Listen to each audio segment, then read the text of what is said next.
share ko po sa inyo ngayon kung paano po ako gumawa ng homemade egg sandwich. Iba-iba po ang version po natin ng paggawa nito, hindi ba? Yung iba nilalagyan po ng pickles, yung iba po naman ay nilalagyan ng cheese. Okay, so ipapakita ko po sa inyo ang aking version ng paggawa ng egg sandwich. Alam naman ninyo, no, napakahirap kadalasan ng mag-isip ng mga ibabaon ng mga anak. So itong gagawin ko pong egg sandwich, sana po ay itry ninyo and I'm sure magugustuhan po ninyo ito. So ipakita ko na po sa inyo ang mga ingredients na kailangan po natin. Gagamit po ako rito ng 6 na hard-boiled eggs, pero depende din po yan sa inyo ha, kung gaano karami po ang gusto ninyong gawin na egg sandwich. Carrots, ito po, maliliit po talaga ang hiwa niyan. Nahugasan ko na po at ayan po, na-drain na rin po yan kasi we don't want any water. Gusto po natin dry. Yung carrots na yan, ayaw po kasi nating magkaroon ng water or maging watery ang ating egg sandwich. At maglalagay din ako ng sweet relish. Ang gagamitin ko po rito ay Kewpie Mayo. Kung ano po ang mayroon kayong mayonnaise sa bahay, po pwede na po kung anong available na mayonnaise ang gagamitin ninyo. So it's your preference din po pagdating sa mayonnaise. At gagamit din po ako dyan ng ground black pepper, dried parsley. Ito pong dried parsley ay optional. Kaya po ako maglalagay niyan kasi gusto ko po na medyo meron akong makikitang green color. At least medyo magandang tignan ang egg sandwich. So meron carrots at meron din akong dried parsley. So mag-umpisa na po tayo sa paggawa ng egg sandwich.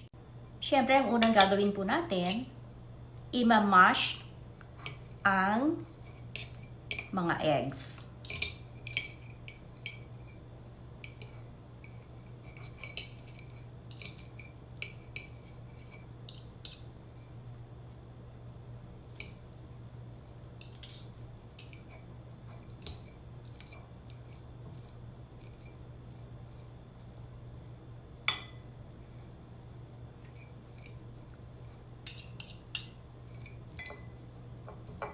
I-mash lang po lahat ng eggs hanggang maging pino.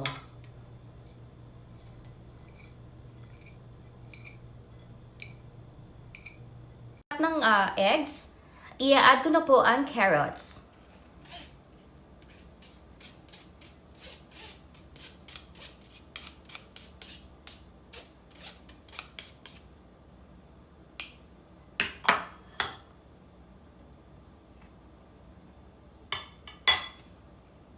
Lalagyan ko siya ng parsley.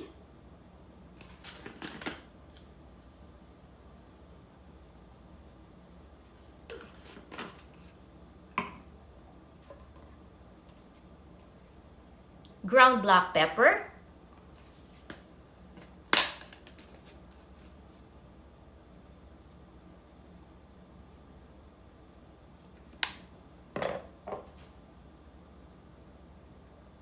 Sweet relish.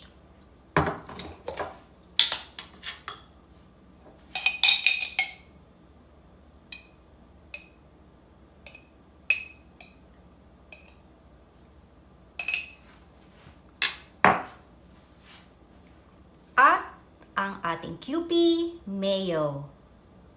So katulad po na sinabi ko sa inyo, kahit ano pong brand ng mayonnaise, pwede po ninyong gamitin dito. Kahit anong klaseng mayonnaise. Okay, let me just give you yung mga health benefits po na makukuha po natin dito. Okay, syempre alam naman ninyo na ang eggs po is complete protein. Okay, and contain all the 9 essential amino acids that the body needs for growth. Okay, for growth, development, and repair. At importante din po ang pagkain ng itlog para po sa ating mga mata. At isa pa po, para po sa ating healthy heart. And also, help improve memory and memory function. At higit sa lahat, katulad ng parati ko pong sinasabi, it is actually important sa development ng brain ng mga bata. Kaya napakarami po talaga mga health benefits ang makukuha po natin sa itlog. Ngayon, pag-usapan naman natin ang carrots. Ang carrots po naman is a very nutritious vegetable. Ang carrots po ay rich in beta-carotene. Ang beta-carotene po kasi kino-convert ito sa vitamin A sa ating katawan. At kasi po, ang vitamin A ay importante for maintaining healthy vision and protecting against age-related macular degeneration. Kaya kailangan po tayong kumakain parati ng carrots. At isa pa po, alam nyo ba na ang carrots ay mataas sa fiber. So, kaya doon sa mga parating constipated, magkakain po kayo ng carrots. Maganda po ito sa ating bowel movement. At alam nyo rin po ba, ang carrots contain vitamin B, which actually support energy production. Ayan. So, nakita ninyo, ang mga health benefits nitong aking ginagawang egg sandwich. Hindi lang masarap, very healthy pa. Marami tayong makukuhang health benefits dito sa egg sandwich na to.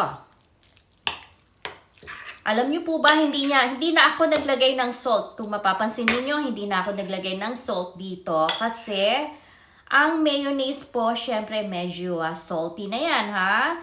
Kaya parati ko pong pinapaalala sa inyo na pagka kayo po ay gumagawa or nagluluto ng mga kung ano man ang niluluto ninyo dyan, kung anong ginagawa ninyong recipe, make sure po ang salt po ay talagang titignan po ninyo, ha? Huwag po masyadong salt dahil iwas-iwas sa sakit. We always need to limit the intake of our salt. So, make sure you So, ito na nga yung egg sandwich na ginawa ko. Ayan, egg sandwich recipe. Napakasimple at napakasarap po.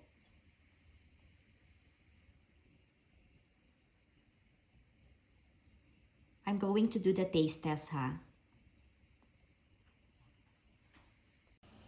So, mag-taste test na tayo nitong egg sandwich na ginawa ko.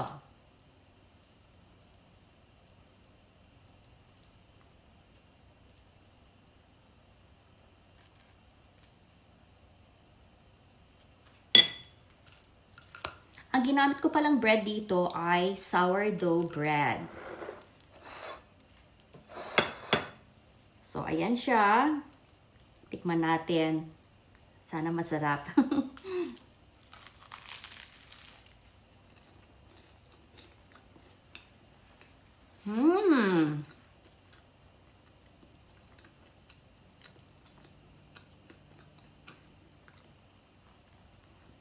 Ang sarap po kasi naghahalo yung lasa nung yung sweet relish at yung crunchiness ng carrots. Ang sarap, perfect talaga, at ang ganda ng kanyang itsura kasi nilagyan ko siya ng parsley. At hindi na rin ako naglagay ng salt dito, ha, kasi nga yung mayo, may pagka-salty na rin yung mayo. Kaya hindi na ako nag-add ng salt. Pero talagang masarap talaga siya. Mm.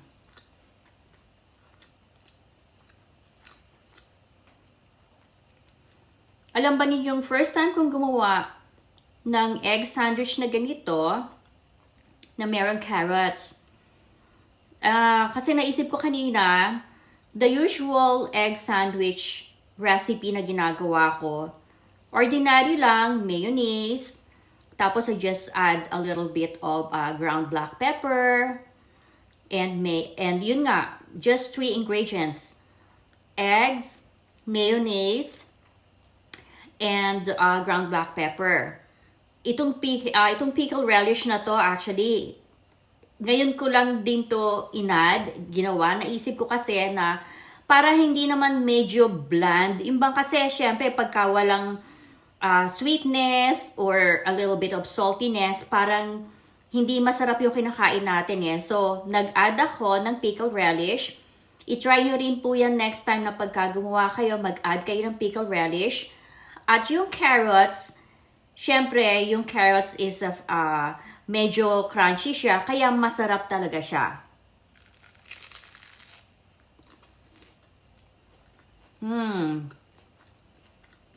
It's really good. Nilagyan pa ng ano yun.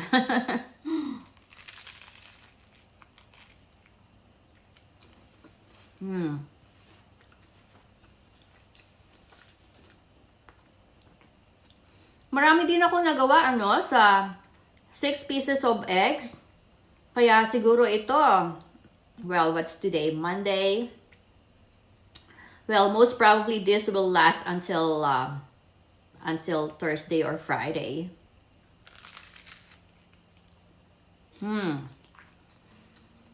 Kaya i-try na po ninyo to. Gumawa kayo para sa mga kids ninyo. I'm sure magugustuhan ito ng inyong mga anak. Kakaibang palaman na naman to, kakaibang recipe, napakasimple, konting ingredients ang kailangan at very healthy pa para po sa ating mga anak, sa ating mga nagtatrabaho na anak, nag-school, sa mga nagtatrabaho po ninyong mga mister, sa buong pamilya actually. This is really good. I'm pretty sure na magugustuhan po ito ng lahat. So, i-try na ninyo ngayon. Gumawa na kayo ng inyong egg sandwich recipe. Napakasimple, napakadali, at magugustuhan po ng buong pamilya. At maraming salamat sa inyong panonood. So, don't forget to subscribe to my YouTube channel. See you guys later. Bye!